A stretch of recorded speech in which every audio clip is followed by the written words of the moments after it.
Good afternoon. Good afternoon, everyone.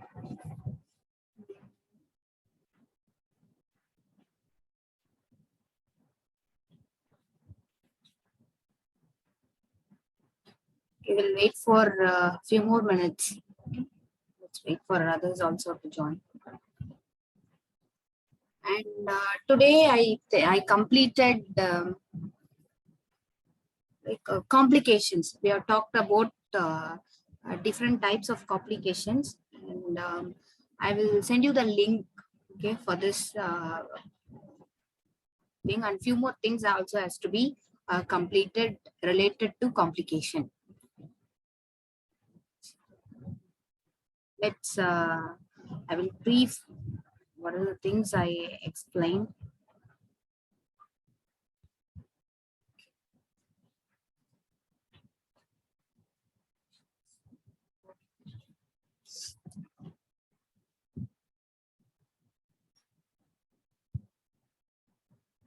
So last week we discussed about different types of fracture, right? What is definition and what are the causes? So etiological classification, that is 4 types, and based on severity, depending on how complicated or how difficult the healing process would be, like closed and open type, and then the shapes of the fracture. Okay, so different shapes and how the healing differs, and the timing also varies. For example, out of this, the easy one to heal is transverse. Okay, and very risky or complicated is spiral and comminuted fractures, because along with that, in the spiral fracture you can expect any nerve injury, and like the same way the comminuted fracture also, it combined with soft tissue injuries, so it takes longer time to heal.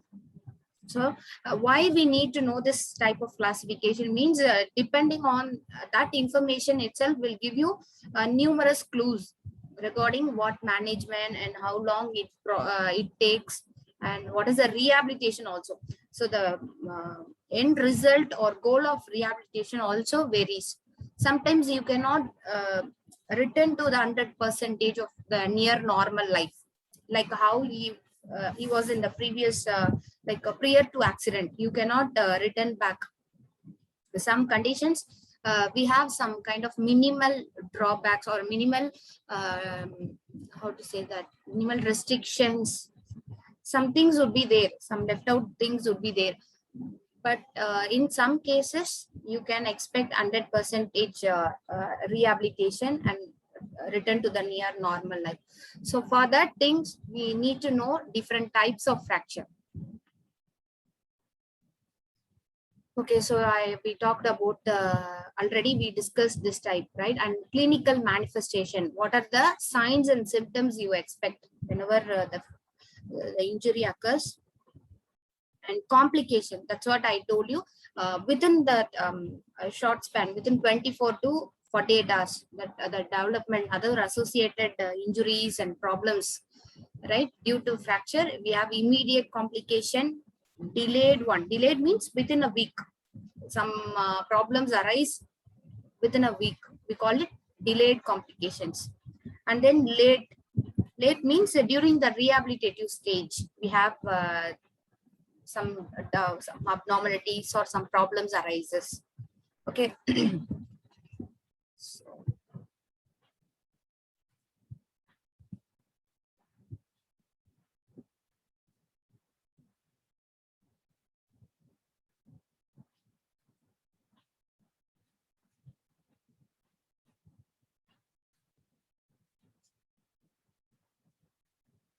okay, now I come to late complications.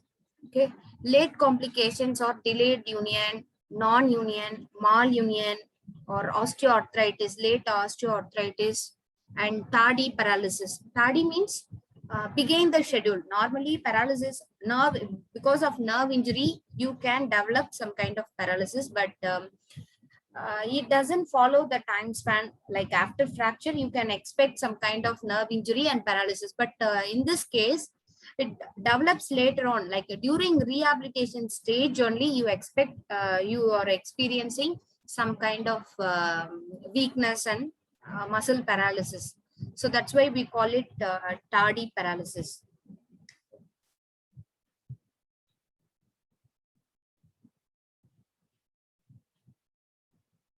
Okay. So now we are coming to malunion. Other things and all, I will show you the link. Okay, you just read it once or twice.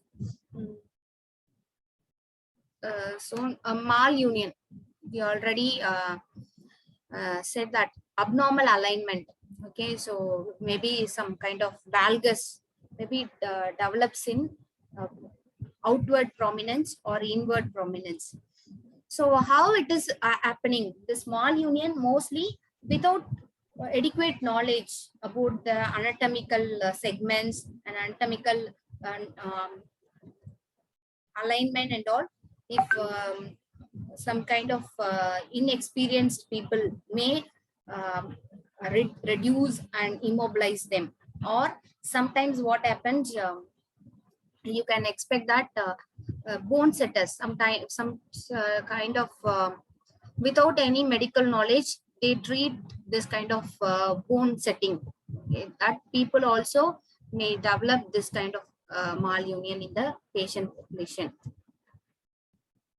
Okay, the causes for malunion, mainly the fracture was never reduced. Okay, so it is not reduced means it is not returned back to the normal position.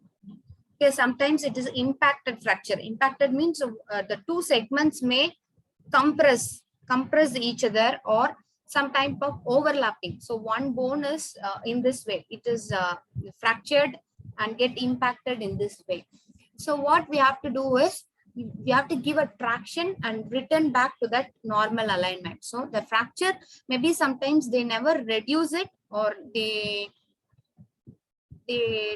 don't do the complete reduction. Maybe they have some impact be still there, or they didn't check the x-ray findings also. After reducing, you need to take another x-ray, but if they abnormally reduced or they didn't reduce also, cause the bone to be malaligned. And shortening is also one type of because it's not in that adequate length or the intact length. It is compensated in the malunion, and so deformity is also. So both, that's what I saw, cosmetically as well as functionally they get affected. This malunion causes both psychologically they get affected, as well as the functional movements also get reduced. And one more thing is that that's what joint movements also restricted. And treatment. So if it is shortening, it's not more than 2 centimeter. There is a specific a length variation. So if it is shortening, too much of shortening, you have to do operative one, surgical correction. But if it is the shortening is, it's not that remarkable, you can go for raised shoes. It's very effective in controlling that limb length discrepancies. Okay, otherwise what we have to do is osteotomy. Sometimes the bone growth tissues, or sometimes the bone regrowth tissues may be maybe fixed on the joint segment, or sometimes what you have to do is you have to remove the normal piece of segments in the normal side. Sometimes if it is too much of variation, you have to do that. Okay, or some plates or fixations can be added up.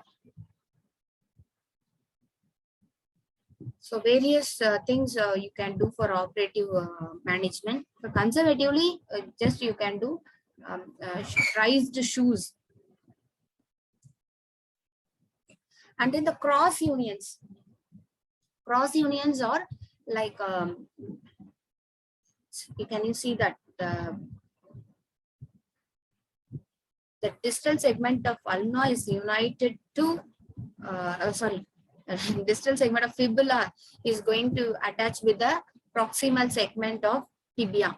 or sometimes like that, cross union. Maybe it causes the movements, the specific movements, you are going to get loss of movement. Shortening. Now, the most common complication you get after fracture is shortening, limb length shortening. Okay, one limb is normal, and so it is more lengthy compared to the other side. That is a common problem you have. So the reasons are the malunion. Now only we discussed, that is abnormally aligned, abnormally set, bone is set. Or crushing. Crushing means like some kind of it's broken down into more than 2 or 3 pieces. Okay, then we call it crushed. So bone loss, there should be excess of bone loss, so you cannot replace or you cannot compensate. So markable, you can see the markable shortening. Okay, and one more thing is in the the childhood, maybe any injury causes the problem in that epiphyseal layer. That is, we have that plate, growth plate. If it is that is a point where you are growing each and every day. The children are developing, the bone is developing, means the growth plate is mobilizing or growing up. If there is any problem in that thing, you expect a growth defect. That specific bone segments are restricted of normal normal length. It doesn't attain the normal length of the that bone. For example, maybe 15 centimeter. 15 centimeter is the normal growth of that bone, means maybe in the childhood injuries and fracture and all, it may stop moving, stop growing. Okay, so that is also one of the common reasons for this type of shortening. So mostly shortening of upper limbs, it's not that noticeable, because when you walk only, you can see that kind of gait variation, gait deviation is you cannot hide that. Okay, the upper limb shortening is not that remarkable compared to lower limb. Okay, so that's why I told you. So shortening less than 2 centimeter. If it is less than 2 centimeter, we can do shoe rises, some shoe modifications you can do to match that. We can compensate it. But if it is more than 2 centimeter, you need to do any limb length equalization procedure. Either you can add up some kind of bone growth factors inside that segment, or you can remove the segment from the normal side. Thereby we can equalize.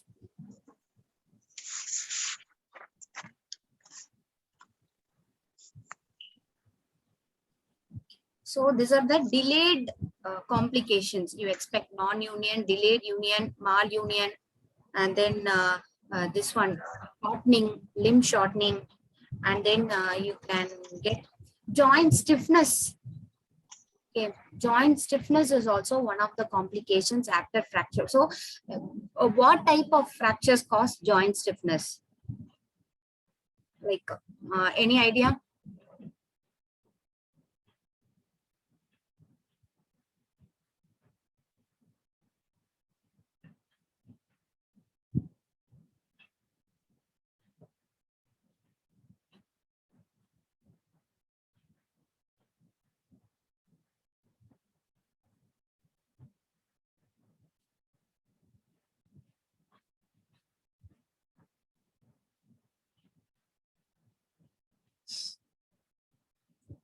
Maybe like intra-articular fractures. Maybe let's say if bone is there. Please bear with me for my drawing. So this is it. Look, it is in the joint capsule. This part is located in the capsule. This part is also. These are all intra-articular, right? So any fracture occurs in this area. Maybe this way. Okay, or this one. So intra-articular, if it is a shaft fracture, if it is an oblique shaft fracture, or this area, supracondylar, or this area and all, you cannot expect joint stiffness. Okay, but if it is in the intra-articular fractures, okay, it is joint stiffness is very common. That's why you need to check prior to any rehabilitation procedure. Check for whether it is an intra-articular or extra-articular. Okay, in that way you can decide how much effort you have to put and how long you have to sacrifice for that achievement. Because intra-articular means maybe joint stiffness is 90% of fractures, joint stiffness would be there in the intra-articular fracture. Okay, so you need to mobilize, you need to do some soft tissue mobilizations. Everything to improve is it takes a lot of your effort you have to put on. Okay, but this extra articular and all, we cannot expect that much of stiffness or that much of movement restriction won't be there compared to your intra-articular one.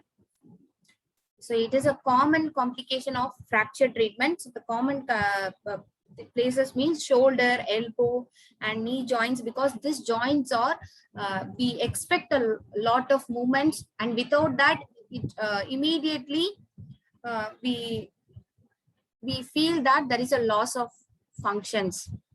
Am I right? And one more thing is, we all are following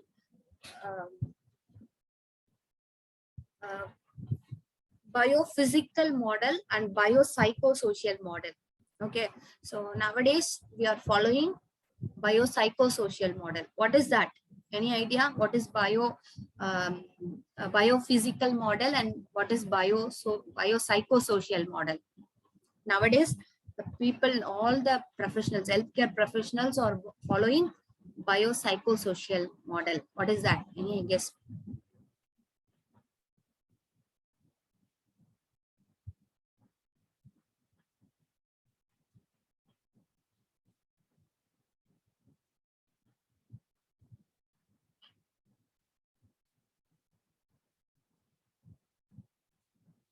Yes.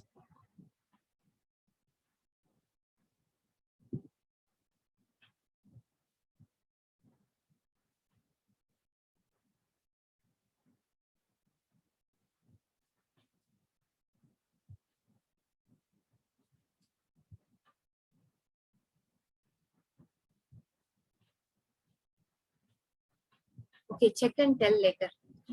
So why I am saying now means the loss of function.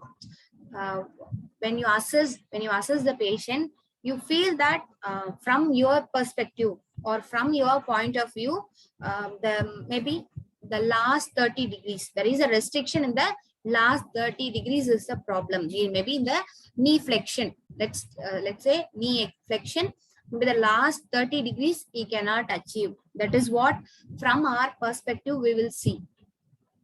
Okay, but when you see from patient's point of view, then you can see how much it is hindering or how much obstacle it is creating.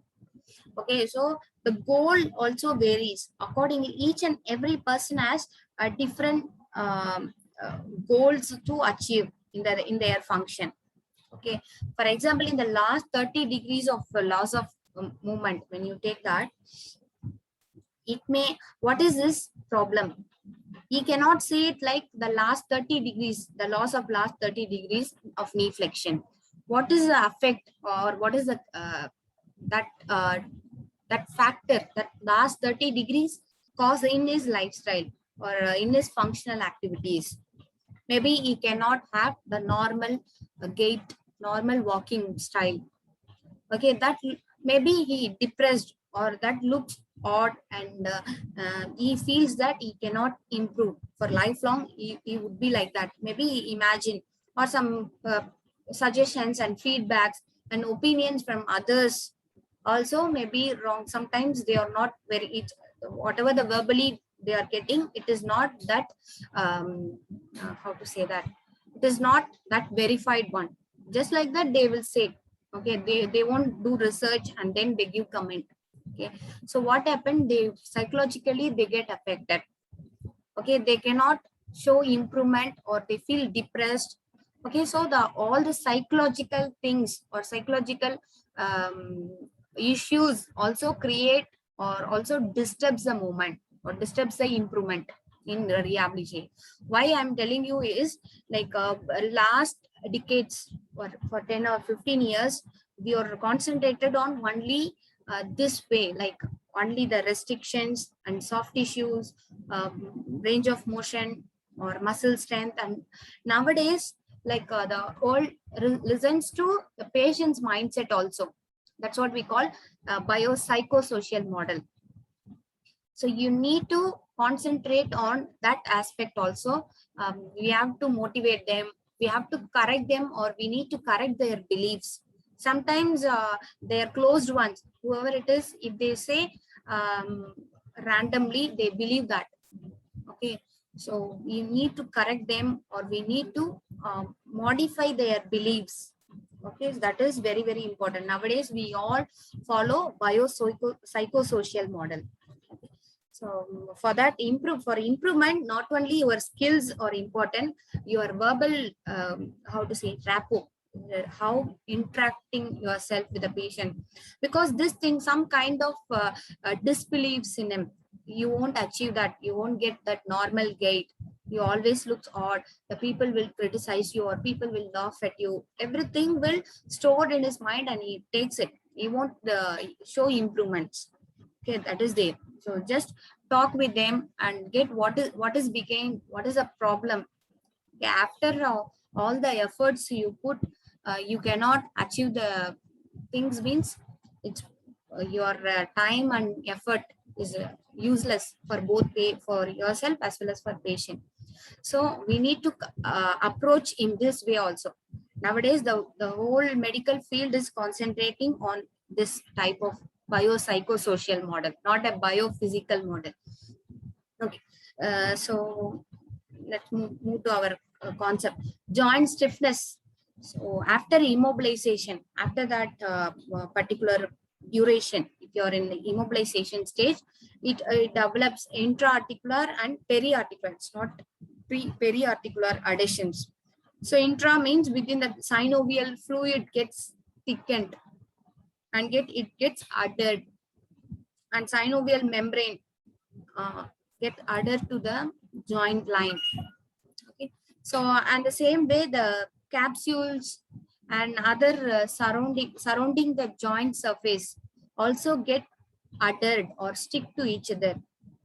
That is, it leads to the fibrous formation. You are not moving the joint, you're lagging the movement, means everything gets stick with each other. Simply for machines itself, the same thing. If you leave it for more than a week, it becomes rusted. The same way the soft tissues and this thing also the same. It goes or it progress in that way. Okay, so a contraction of the muscle around the joint also happens. Not only the capsules, synovial fluid, everything gets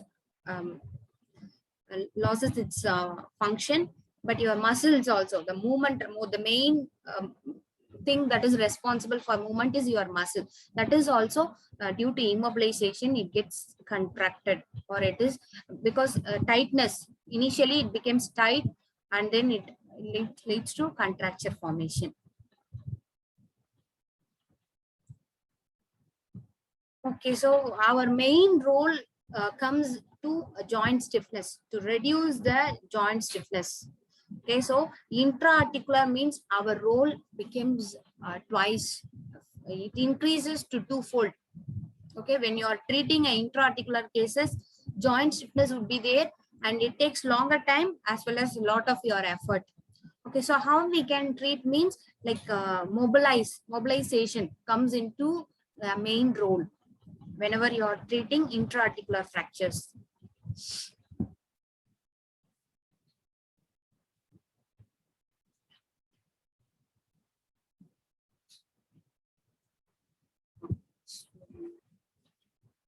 Mobilizations we can do, or sometimes it develops into a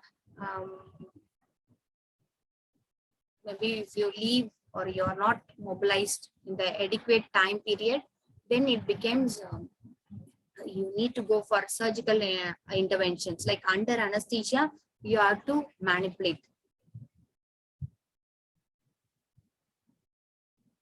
Like any bone blocks or any meniscal may block the movement. Sometimes it happens. So you need to do that, remove that extra articular or any tissues that block the movement, or to lengthen the contracted muscles. So already it is forming a contracture or fibrous formation means to lengthen that.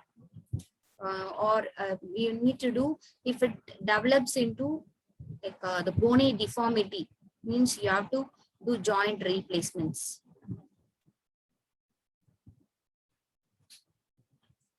So osteoarthritis, why the degenerative changes starts too early in fracture cases means because of malunion. Okay. So, abnormally aligned. For example, I'll show you.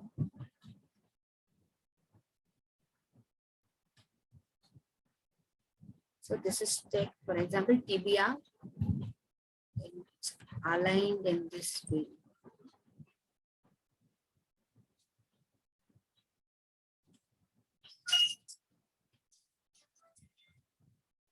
So, can you see that this medial side is getting too narrow space, and lateral side you get with the wider one. So it is wrongly united bone fractures. Means what happened, you get more body weight and more transmission of forces in the medial aspect compared to lateral side. Okay, like that malunion or other traumatic injuries to the joints, right, that will cause osteo. It is like it fasten up the degenerative changes. Okay.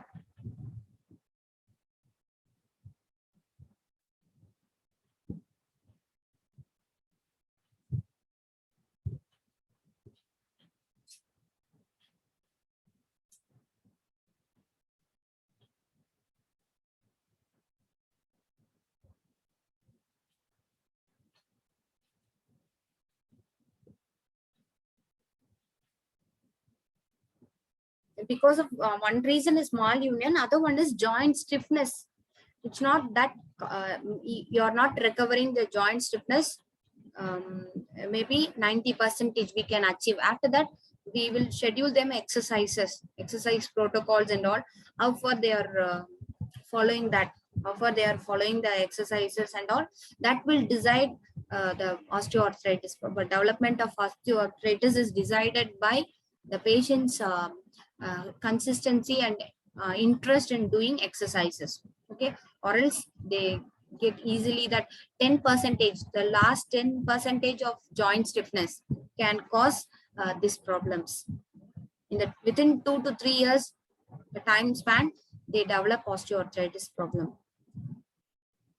Okay, so always we all know that we can only prevent and maintain.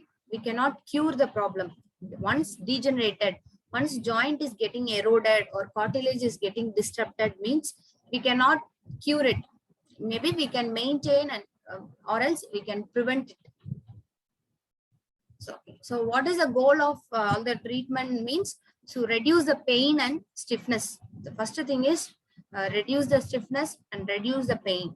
And then other one is if you relieve the stiffness and pain, you can achieve greater movement, right? And then other one is slow the progression of the disease. Progression means how fast your degenerative changes. Okay, so weight loss, and then the muscle strengthening exercise. This kind of things will delay the progression, maybe 5 years. Otherwise, if you're doing all the um, uh, things that damage or that erode the joint, means it will fasten up. Within 3 months, they may be come to the second degree or third degree of osteoarthritis. Okay, so we need to do do's and don'ts and modification, home environment changes, and conservative, how to say that, energy conserving techniques. Sometimes avoid unnecessary workouts or damaging activities, stair climbing, and then start with lying exercises. Mostly obese patient, and they are in the first degree of osteoarthritis and all. You can prescribe all types of exercises in lying type exercises to reduce body weight as well as to strengthening the muscle also. Start with supine lying or whatever it is, the lying type of exercises. Okay. And then control the inflammation by giving anti-inflammatory medications. So that's what I told you. We can delay the progression of disease by doing weight loss techniques and then activity modifications.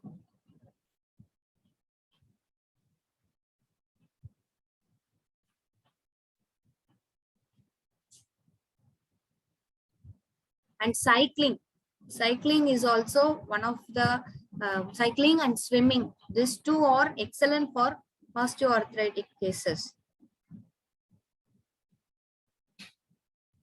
Okay. So any doubts?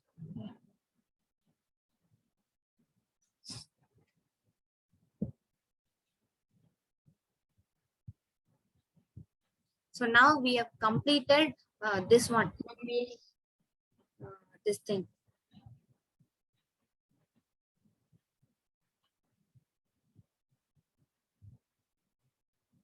Immediate, delayed, and late complications.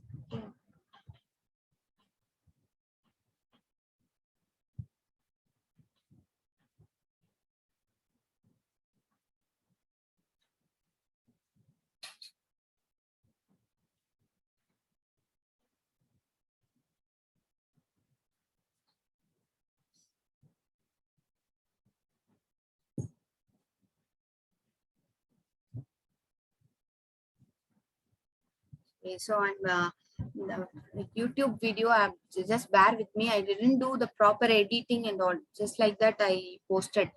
Okay, I try to.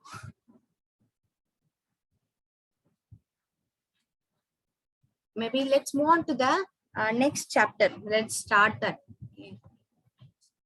Already we are 4 hours. Last week itself, I have to complete like Tuesday and Wednesday, 2 days class, as well as in the like Thursday 2 hours. Maximum 4 hours a day. I have to replace it.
let's start the assessment. So we all know that how important the SOAP assessment, right? So without that, without proper assessment, no treatment is effective, right? The prognosis and the improvement and everything is decided by your assessment, right?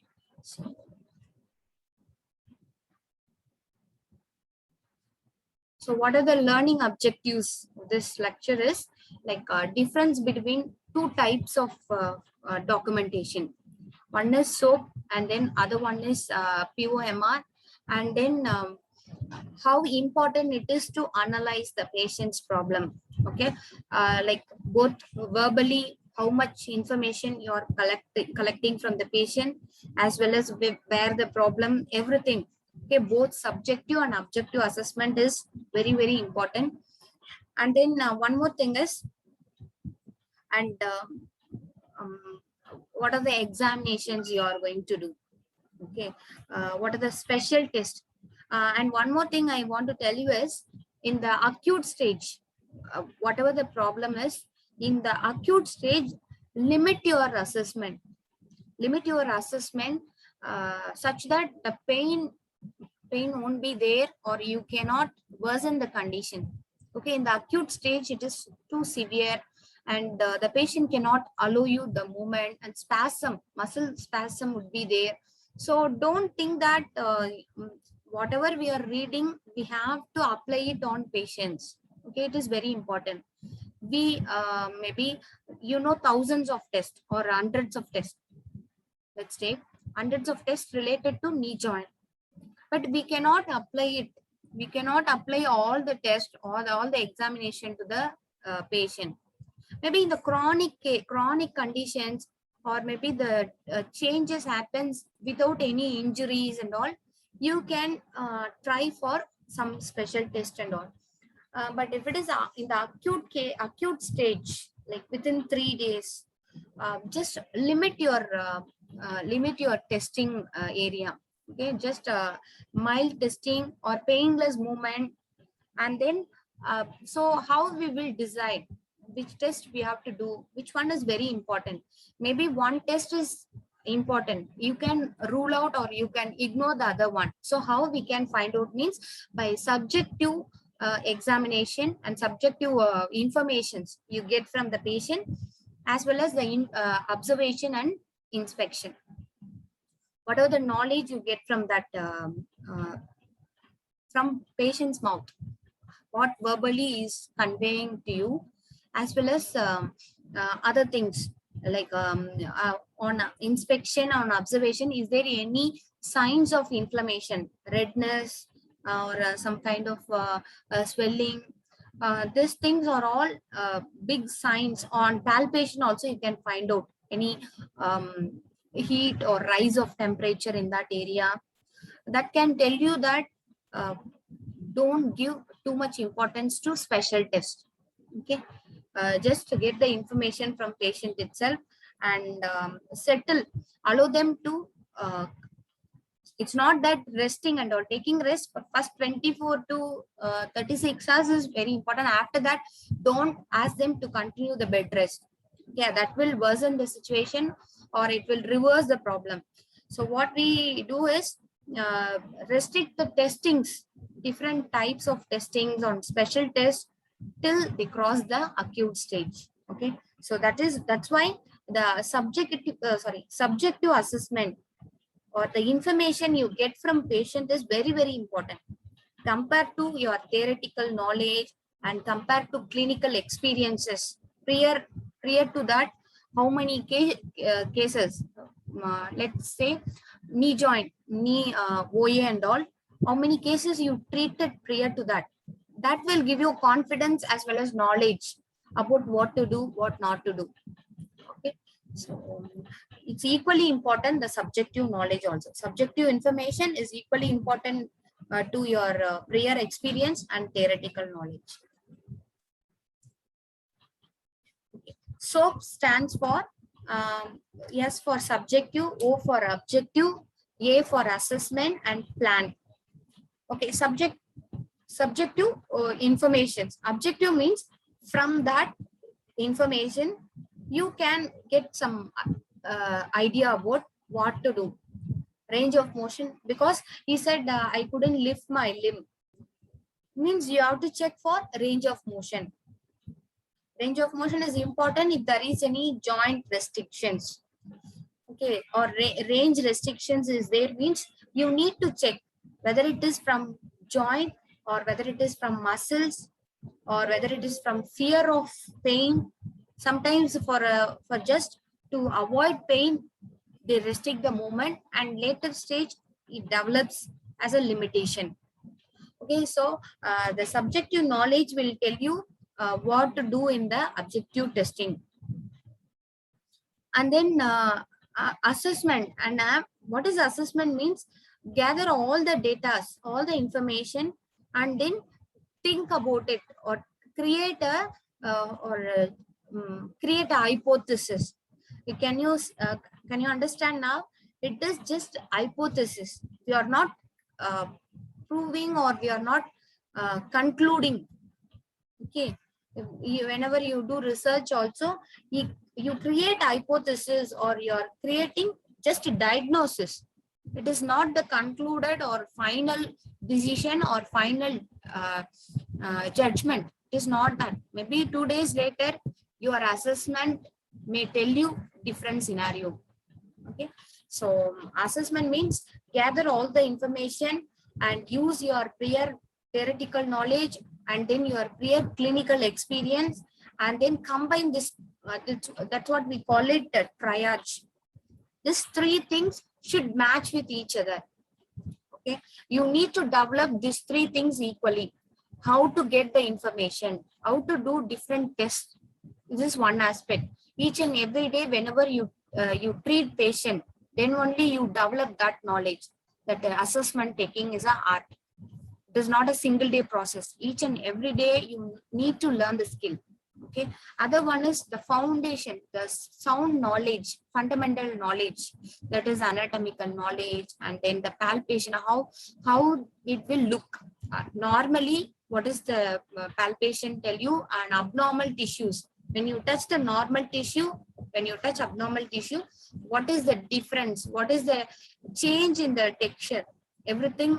That is also one type of palpation technique. Everything comes in the experience, theoretical knowledge, and then the prior experience. This palpation will come in prior experience also. Whenever you touch normal skin, normal tissue as well as abnormal tissue, then you find out, okay, what is the thing that changes. Okay, that is assessment. Getting all the things and decide, or clinical reasoning. Maybe your hypothesis the condition, because this test is negative and this test shows positive results. So I how to say that, I diagnose. And always when you see the doctor's prescriptions, the physician's prescription and all, always they write down the condition and then they put question mark. Okay, what it says means it is not proved or it is not finalized. Maybe the next day you come, if you take X-ray or if you take MRI, the things may change. Okay, and after that assessment, you need to do a proper planning. So the planning and goals and all, it's not same. It's not same for all the patients, right? So some people, the plan and goals are different from some people. For example, maybe let's say homemakers. If she's a housewife, maybe any hand disability or any hand loss of function may be more crippling than a person who is having a problem with leg pain or leg injury and all. He is having a because he's working or he's picking up his son or so many things he needs to mobilize. Okay, so that is his major crippling disorder. But for a woman, if she's crippled also, if it is hand injury or a hand problem, it is more, how to say that, it varies. That's what I am telling you. The functional loss may vary from person to person. How much it is affecting a person, that is important. For example, 90% of her lifestyle changes if she has hand injury or a hand problem. She is more crippled. If leg pain means she can manage compared to her hand injuries. So that's why the plan should match, or plan should be effective for the individual patient. Okay, whoever it is, you are planning assessment, or you are planning a case sheet, it should help. It should give 100% rehabilitation. Okay.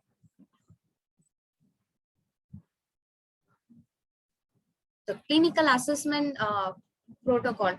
This is like is the this you already know that. So this orthopedic and neurological testing and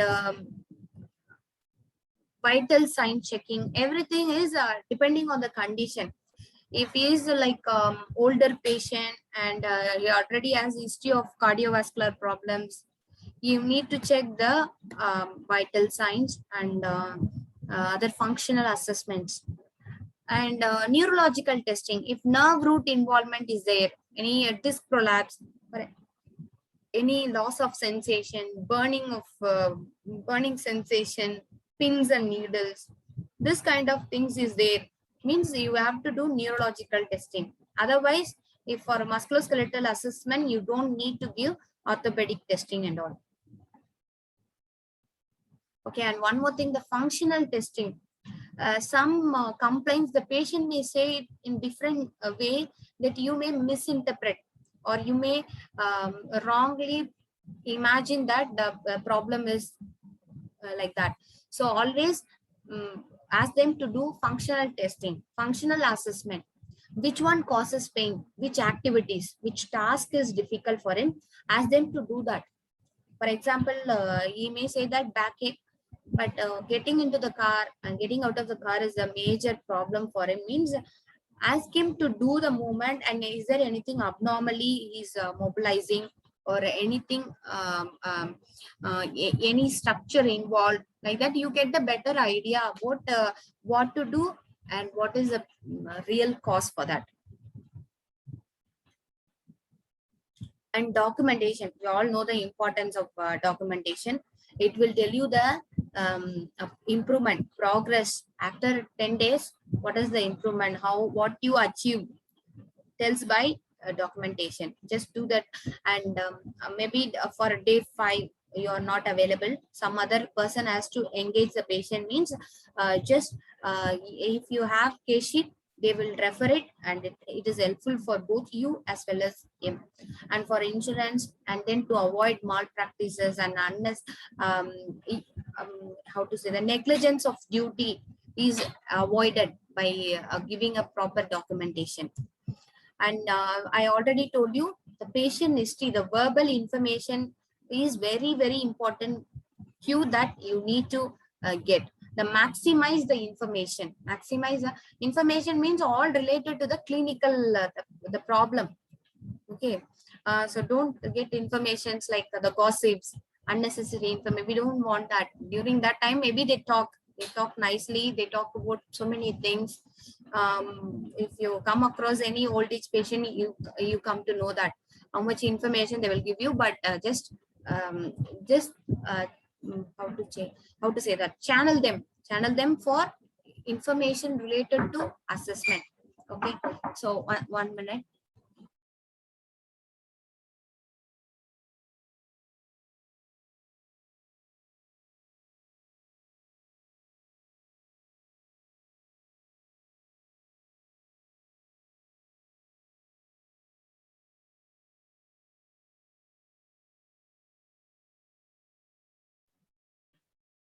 Okay, so always if any don't give closed type of questions, yes or no. Don't expect yes or no type of answers. Whether it is painful, yes. This is not what you expect, or this is not the way you need to ask.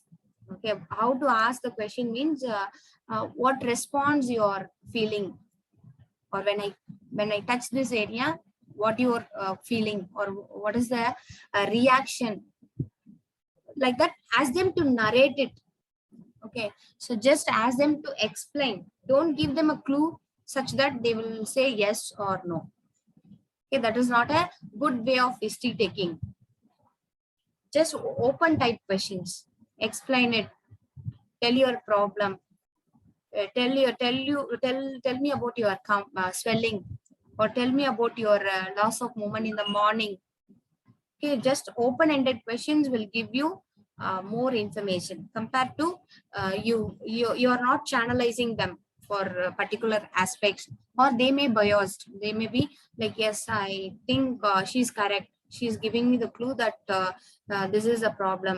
Like that, they may expect that you are going in a particular way. They proceed with you. We don't want that. So just ask them an open type of question. So when you take a proper, adequate information, adequate history from the patient means we don't need other objective examination. Okay, but it is not true for all the cases, but majority of the conditions, for example, I'm telling you, shoulder joint pain means if you get relevant and adequate information about the pain and when exactly it is aggravating, whether it is a mechanical or it is always there, that all types of informations will help you in avoiding the objective assessment. That is any movement examination, nothing you can find out. Okay, so it's not true for all the cases. Maybe like 50% of cases, if you are having a prior clinical experience, in that, then we don't need to do objective examination. Okay, so that is there. And always ask them to be very honest in answering the questions also. Okay, sometimes they are shy or they don't open up to you. So that's why initial rapport with that, and how friendly and how professional you are, that will gain them, or that will help them in open up about their problems and their issues. So along with that, when you're asking about the problem, you need to check their mindset or beliefs. That's why I told you, is there any fear of movement, or is there any fear of any misconceptions? Because nowadays we have smartphone. It is not in most of the time we are not using it in a right way. Actually, when you talk, when you Google it for any condition you have, it will tell you have tumor, or you have any other life-threatening disease. Okay, so always the patients also have smartphone. They may have some kind of misbeliefs in treatment.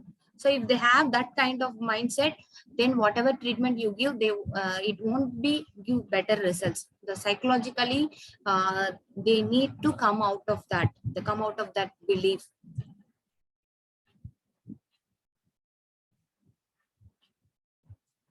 Okay, so it is a very vast chapter, the patient history taking. Okay, we'll see see it in detail on tomorrow. Okay, tomorrow we'll see it from the remaining things. Any doubts?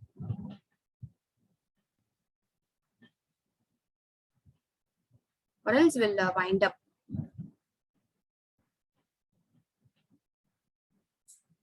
Okay, thank you guys. Have a great day.